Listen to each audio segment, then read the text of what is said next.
اسی طریقے سے رہبر معظم آیت اللہ خامنئی خود فرماتے ہیں کہ جتنی بھی توفیقات آج مجھے دیکھ رہے ہیں یہ بھی سب میرے والد سے بہت زیادہ محبت، ان کے اکرام اور احترام کی وجہ سے، ان کے والد سید جواد خامنئی۔ خود آیت اللہ خامنئی فرماتے ہیں کہ رہبر معظم کہ جب میں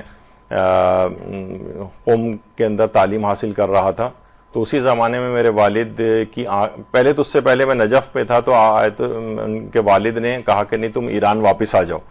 تو نجف کو چھوڑ کر، اس زمانے نجف بہت زیادہ اسٹیبلشڈ تھا، اس کو چھوڑ کر جو ہے وہ آنا بہت مشکل فیصلہ تھا، لیکن والد نے کہہ دیا تھا تو میں والد کی حکم کی خلاف ورزی نہیں کر سکتا تھا، واپس آیا۔ پھر جب اس کے بعد میں قم میں تھا اور بہت جو اعلیٰ سطحی جو دروس ہیں اس کے مباحثے تھے ان کے اندر میں مشغول تھا اجتہاد کی تعلیم میں، تو والد کا اس زمانے میں پتہ چلا 1964 کی بات ہے کہ والد نے کہا کہ تم جو ہے واپس میرے پاس، بلکہ والد نے بلایا بھی نہیں، معلوم یہ چلا خط آیا کہ ان کی والد صاحب کی بینائی ختم ہو گئی۔ اب میں نے سوچا کہ اب میں چھوڑ کر اگر واپس جاؤں تو آپ خود سوچیں کہ مثلا کوئی ہارورڈ یونیورسٹی کے اندر ہو اور اسے کہا جائے کہ آپ یہاں مثلا چیچا وطنی کی کوئی یونیورسٹی ہے مثلا، وہاں پر آ کر آپ جو ہے نا وہ پڑھائی کریں، تو کتنا مشکل فیصلہ ہے۔ لیکن میں نے سوچا کہ نہیں، میرے والد کی خدمت جو ہے زیادہ اولیت رکھتی ہے، تو چاہے مجھے کہہ رہے ہیں میں واپس جب چھوڑ کر جا رہا تھا قم سے اپنے والد کے پاس، تو سب لوگ یہ کہہ رہے تھے کہ تم مشہد کیوں جا رہے ہو؟ مشہد اس زمانے میں حوزہ علمیہ کے لحاظ سے اتنا اسٹیبلش جگہ نہیں تھی، یعنی ایک لحاظ سے بہت ایسا خود فرماتے ہیں ایسا ہی تھا جیسے میں نے کنویں کے اندر چلا جاؤں، یعنی اتنا زیادہ قوم جو ہے وہ فلورش کر چکا تھا علمی لحاظ سے، اور یہاں پر جو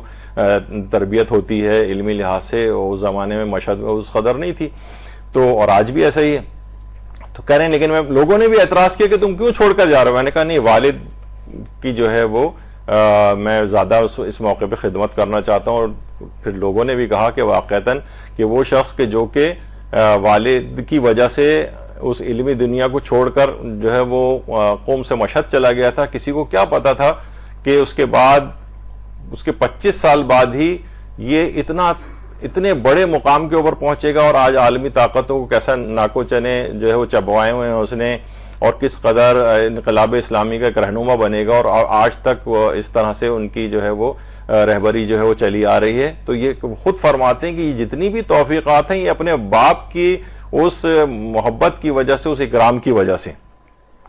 تو اس لحاظ سے وہ کہتے ہیں جتنی بھی توفیقات مجھے ملی ہیں اسی طرح سے۔ پھر جب بھی آیت اللہ خامنئی فرماتے ہیں کہ قرآن کے اندر یہ جو ہے نا وَخْفِضْ لَهُمَا جَنَاحَ الذُّلِّ، والدین کے سامنے اپنے کاندھوں کو ذلت کے ساتھ جھکائے رکھو، کہا کسی شخص کے لیے عام طور پر یہ جائز نہیں کہ اپنے آپ کو کسی کے سامنے ذلیل بنائے، لیکن والدین کا استثناء، ان کے سامنے ذلت کو اختیار کرو۔ قرآن نے کہا جناح الذل، اپنے کاندھوں کو ذلت کے ساتھ ان کے سامنے جھکا کے رکھو،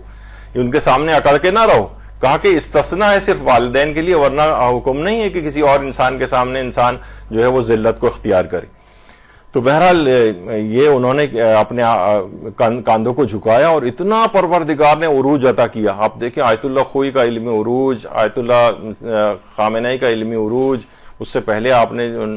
علماء کا جو ہے وہ تذکرہ سنا، آیت اللہ مرشی نجفی کا، یہ کہاں سے کہاں اپنے باپ کی دعاؤں سے اور ان کی خدمت گزاری سے پہنچ گئے، اور اتنے سامنے کی